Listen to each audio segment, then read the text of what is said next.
Alrighty then. So we are going to start with the history and building blocks of creating worlds, or theatrical scenic design. And for this, we're going to go ahead and split this into three parts. The first of which is going to be vocabulary, the stuff I think you should already know, or probably already know, from stagecraft, intro to design, etc. So we are going to go ahead and start with types of theater buildings. You're probably really familiar with proscenium, thrust, arena, and flexible stage. Proscenium theaters being specifically theaters that are viewed from the front by the audience through a proscenium arch. The proscenium creates a frame around the stage picture, and as time goes on, these prosceniums become more and more elaborate, eventually becoming plaster masterpieces, hence denoting this area also as the plaster line.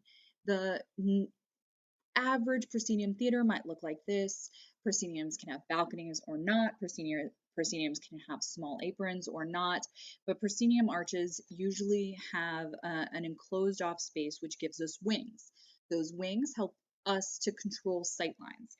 When I say sight lines, I mean the line of sight of the audience members, not necessarily of the actors or of scenery, but of the audience members. So we consider something in sight lines when any audience member can see it, and out of sight lines when they can't. We often will take the most extreme seat in the house and consider that particular seat the extreme sight lines. The first seat in each side of the front row of these balconies and in the back row would be considered extreme sight lines. Those extreme sight lines are taken into account when designing scenery to make sure that scenery won't block important places of action, but also can help hide things backstage. Thrust is an arrangement with audience on three sides. Scenery on a thrust must remain pretty low so that you can't block the view from the audience on either side. Such as this picture, we don't want to block the audience viewing from the right side of that thrust out apron versus the left side. And that also means staging has to become more fluid. People have to turn around more often. The thrust arrangements, although are not known for having a plaster line or depth behind the thrust portion of the stage back in here, it can. There's no real rules against that. The scenery could have, as behind this black curtain, there could be scenery back there, and there could be a plaster line in the thrust configuration. It all depends on the actual stage. The arena configuration has the audience on all four sides. It has very little in the way of permanent scenery and usually consists of furniture or things low to the ground so that the action is visible to all the audience members. Again, an arena can have a balcony or not, but it generally does not have a plaster line. You're also probably familiar with flexible stages. A black box is another term for this, and this is where we put the audience seats in ourselves, and so we can put them wherever we like. There's usually a flexible grid above the space, so we can move lights from facing one stage to another. We can put the stage in a corner, we can have an arena style stage, we can have a thrust style stage. Most of the nomenclature is similar, and flexible stage or flexible space is usually what we term any type of weird shape that isn't defined by some of our other shapes that we know of. There is one term which is a little bit different, which would be this one on the bottom left, and that is if the stage is on one end of this space, it's usually called an end stage. It's not called a proscenium unless you have a false proscenium in that room and you make a proscenium style set or staging in this area. Only then do we really call it a proscenium style. But if you have the stage on one end, you call it an end stage. Now, the configurations are often on risers to make the chairs go up. They don't have to be. They can be moved around in different orientations, and in some shows, they could move around during the show. These are just four of the most popular types of theatrical buildings, but there are more, and we're going to touch on a few of those right now that you may know or may not know. Some of them include tennis court, amphitheater, Renaissance theater, pageant wagon, or concert hall. So a tennis court theater is going to be a theater that has audience on two sides, and it could also have audience on a third side, but it's based on the actual audience viewing of tennis courts, which were extremely popular in England around Renaissance theater when uh, theaters were becoming more popular, and they didn't have a whole lot of physical theaters. Really, they kept burning down. And for a while, they were religious, and then they were coming out of churches, and they were restricted to pageant wagons, et cetera, et cetera. But these theaters were not as readily available, so they started using buildings that already existed. So storefront theaters were tennis court theaters because they didn't have unused storefronts. They had unused tennis courts. So they created theater in tennis courts. And that's when we have audience usually on two sides of a long court. The amphitheater would be a semicircular audience and a semicircular stage. The stage could be different shapes, and so could the audience, but this is generally the shape that happens. Amphitheaters are generally outdoor theaters, but they're also ancient theaters, and that they're often characterized by a relatively flat facade or single scenic piece in the back.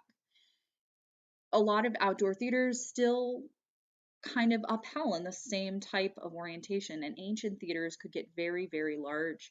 Some ancient theaters, the diameter of the entire audience circle would be 500 feet, and the actual length of the stage in the center up to 300 feet. That's particularly the Roman theater in Pompeii. Renaissance theaters are ones that are kind of pageant wagony but don't move. So the audience is a circular building built around them. There's usually a pit on the floor for the audience to sit in and or stand in, and the stage is elevated above that.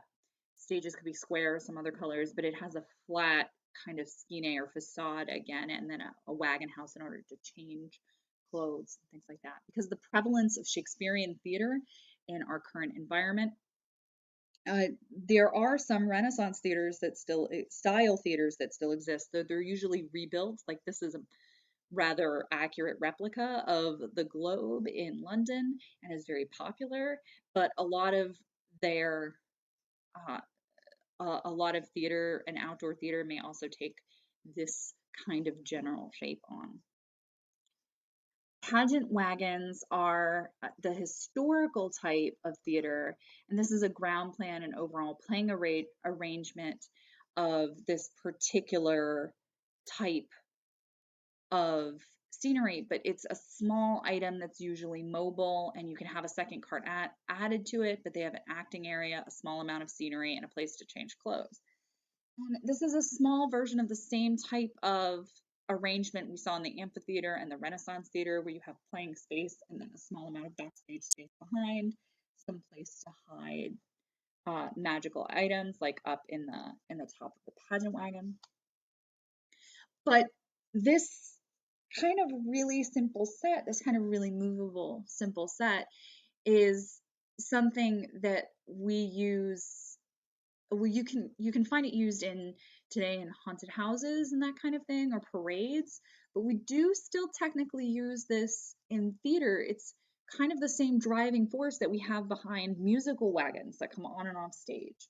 So when you have a wagon that comes on stage for Little Shop of Horrors, and you have the dentist office, which is its own little platform unit with its own little location that comes out into the middle of the stage, has a scene, and then goes off. And we are bringing one theatrical space, one entire space into the room, show it to the audience, and then take it away. We're essentially doing what a pageant wagon was. And that's part of the reason we still call platforms with wheels on them wagons. This comes from a place, and that's where it comes from. So this is a type of theater building and theater convention that we do still have.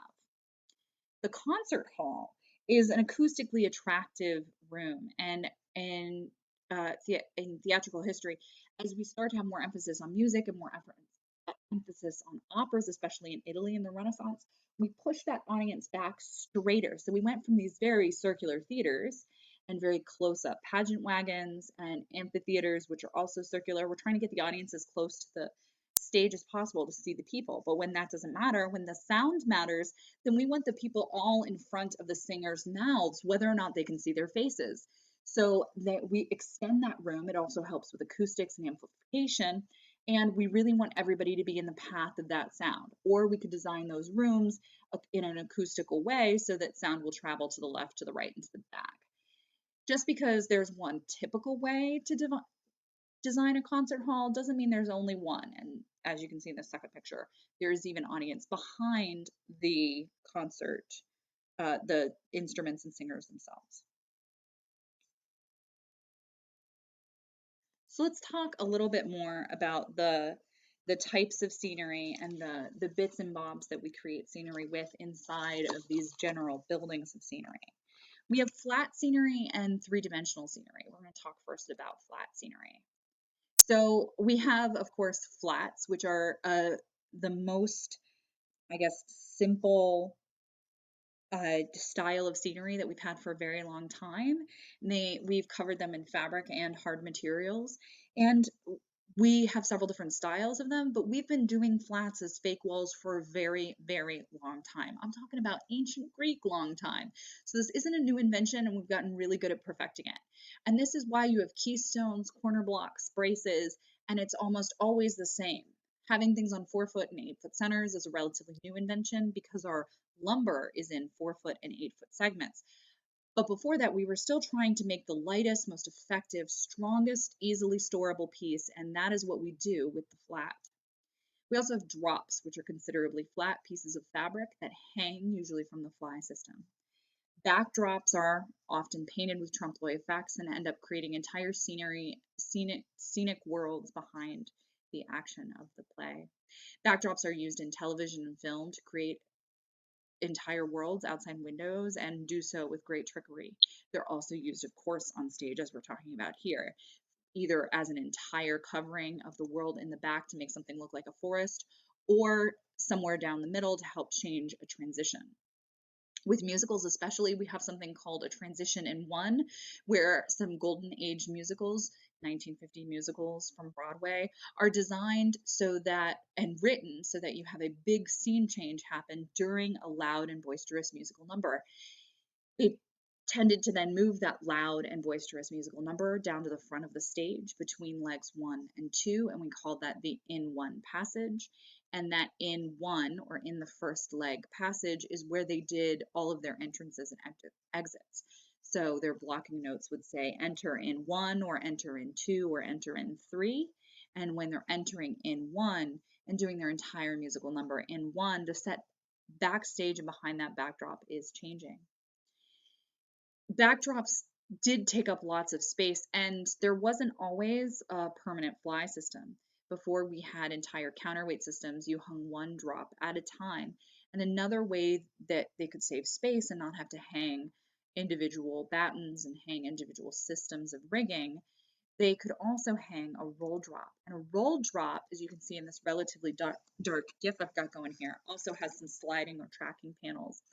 But these tracking panels are in front of a roll drop that's transforming from one evening scene into a sunny scene. You can kind of see the moon in the middle. And this is where we put a long continuous set of drops on one roll, and in this case, roll off the bottom roller and onto the top roller. And we can go through a bunch of different drops in a single show and get them all lined up. We also have cut drops. Cut drops are a backdrop or bit of scenery that has a hole in it. It's cut. Ta-da! It can be cut for a bunch of reasons, though. It could be cut in order to give you a place to enter. It could be cut in order to give a silhouette or decorative edge. It could be cut to allow scenery to move through it.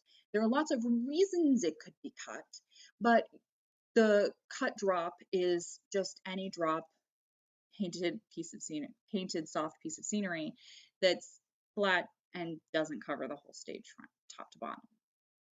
There's also something called a show drop. Again, Golden Age musicals often had these, and they will often have the name of the show or something visually interesting, or some piece of the show inside that is inside the show. So this is the show within the show for Kiss Me Kate, or just a really pretty view. And these would often be in front of the set so that we could have something to take up our interest before the show actually opened. So that the scenery itself could still get the surprise of the show opening. We had something pretty, but not something as plain as a regular curtain.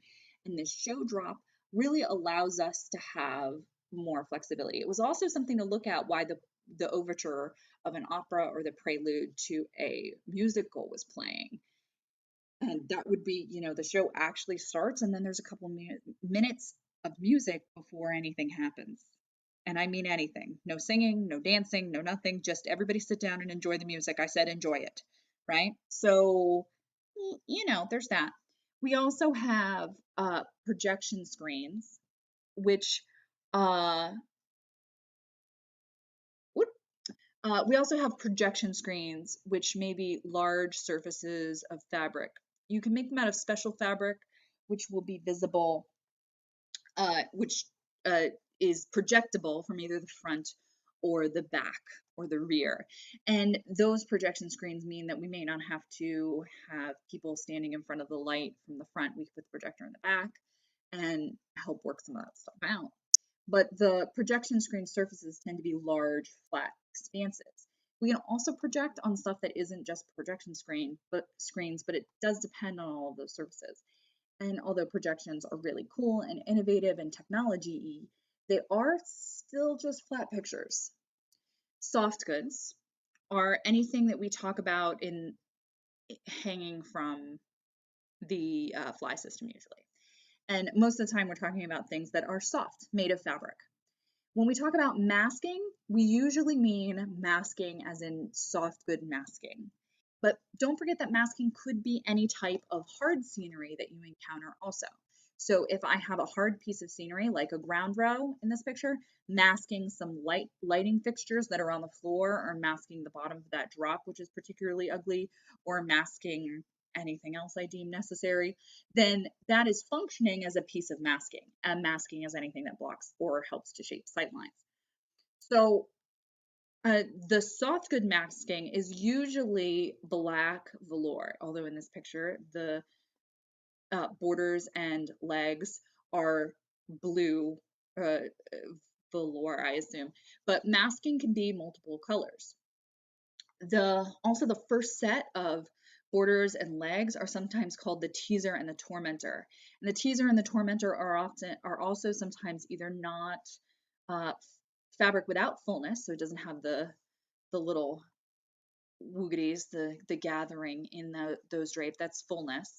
And it can either be a piece of fabric without fullness, or fabric covering hard flats or hard frames, or it could just be flat fabric.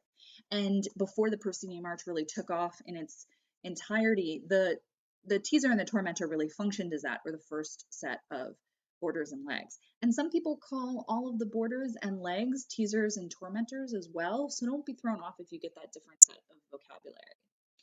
A tab is usually all of these maskings that masking that we've been talking about has run parallel to the plaster line, and the tab runs perpendicular to the plaster line, so parallel to the center line. And the tab usually runs from the plaster line up and is useful in helping to block sight lines without making your legs extremely wide. And that means that you can store more things in the wings. A grand drape, a main curtain, or a grand rag is usually a decorative curtain that comes in the front. And those can open in a multitude of ways. They can travel, breaking in the center and going to the side. They can lift up and down. And some of them even do fun things like Austrian curtains or contour curtains, which are pulled up in a bunch of fancy little gathers.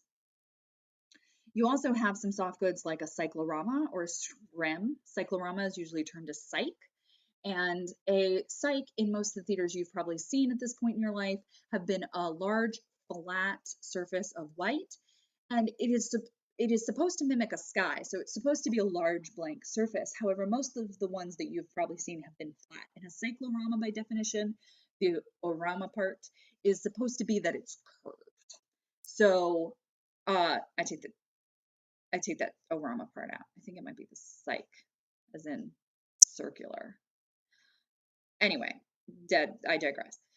It's usually curved, so it's kind of curved in 3 parts. And those 3 parts, now that like nomenclature parts kind of bother me. Anyway, the actual shape of a cyclorama as opposed to, or a cyc instead of a backdrop, is going to be a curved shape. It's not necessarily going to be flat, although when we have flat ones, we still call them cycloramas. We also have a scrim, which is a really traditional theater trick situation where if you light it from the front, it is opaque, and if you light it from the back, it is translucent. And I want you to remember, however, that a scrim has lots of different ways in which it can be made. You can have a bobinette scrim, you can have a lino-filled scrim, you can have a square filled scrim or unfilled scrim. So the netting that it's made with comes in many different varieties, and depending on the type of scrim it is, then it will have different properties. Even without considering how it's made, it whether it's knit or a different pattern, it can also come in white or black or any other color. There are also in completely painted scrims. So an entirely painted scrim that looks like a backdrop from the front and then from the back becomes transparent. So that's pretty much most, if not all, of our soft, flat scenery. So let's go to some dimensional scenery, the three-dimensional scenery. I'm gonna put that on another slide for you though. So three-dimensional sceneries, some of the biggest things we'll have are levels.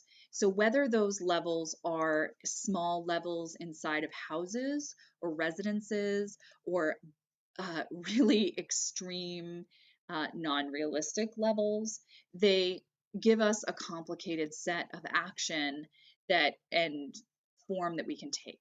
Levels allow us to bring diagonals into the vertical space of scenery. So we talked about straight lines being not nearly as interesting as diagonals or curves. And when you just have people standing on the same level, you may end up with a very static picture. But as soon as you increase levels, you're bringing people and the pictures that you create with those people into a three-dimensional space. They can now walk up and they can create a vertical space. And the more levels you have, the more dynamic those shapes can be. You also have levels in second stories or bigger levels or bigger shapes without becoming unrealistic. And you can also have them used in very specific ways in specific places, like these two balconies, which can have large commentary on the overall part of the play. Okay, so you could also have rakes. This is a shot from backstage where you can see a subtle rake in the stage. And I should point out that we didn't start getting flat stages until like the 1870s. We have had rake stages for a really, really, really long time, although they're a pain to walk around on and they're a pain to act on. It really helped the audience see what was going on the stage. So rakes were extremely, extremely common for the first, couple thousand years of theater, so don't knock a rake.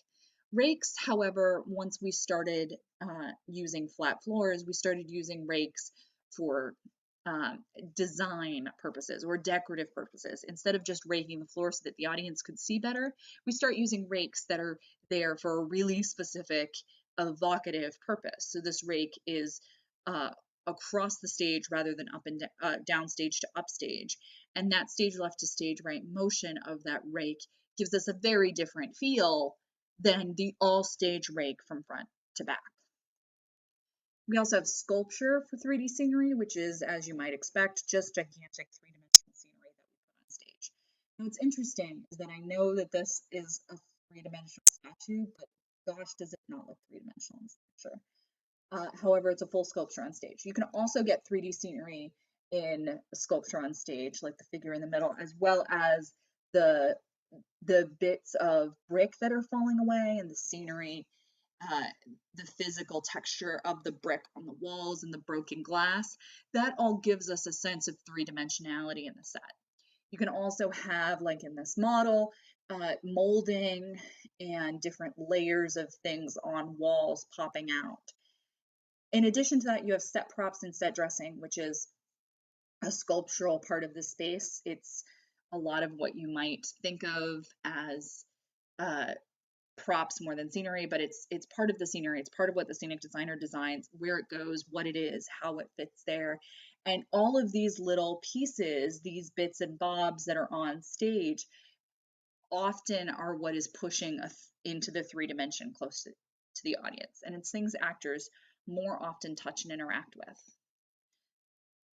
And how they're placed can really bring something closer to the audience. The movement in scenery happens a lot through automation, but it it is also about making that scenery seem more active or three-dimensional.